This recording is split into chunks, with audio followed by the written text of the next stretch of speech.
Alors effectivement, Marie de Gournay, elle a dû souffrir épouvantablement du fait de son genre, donc d'être une femme. On le sait, on le lit, elle en parle elle-même.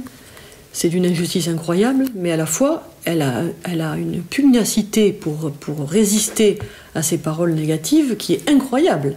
Elle a une puissance et une détermination dans son travail qui va jusqu'au bout. Et jusqu'à consacrer sa vie, puisqu'elle ne se marie pas, elle s'occupe de ses frères et sœurs. Enfin, elle a un parcours qui est droit dans cette direction-là, de dire, en tant que femme, j'ai droit à ma propre parole.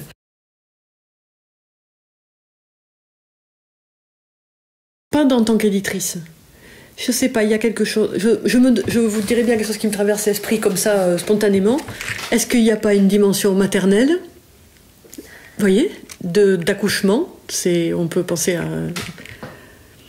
à la maïeutique de Socrate. Oui. Il y a une dimension de faire accoucher la parole. Et que du coup, ça légitime les femmes. Voilà, je dirais ça. Ça me vient ainsi.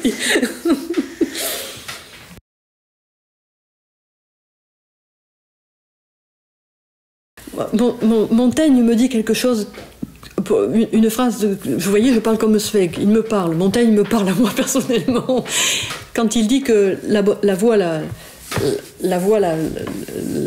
plus difficile, c'est la voie du milieu. Donc, moi, je suis dans la parole, dans l'expression, voilà. Et c'est vrai qu'il a raison.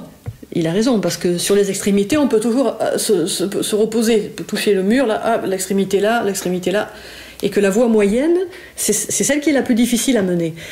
Ma voie, elle n'est pas moyenne, mais elle a un continuum qui lui plairait justement. Il y a un continuum dans une voie qui est difficile en soi, parce qu'on ne le dit pas assez, il n'y a pas assez de monde qui y sont encore dans cette voie-là.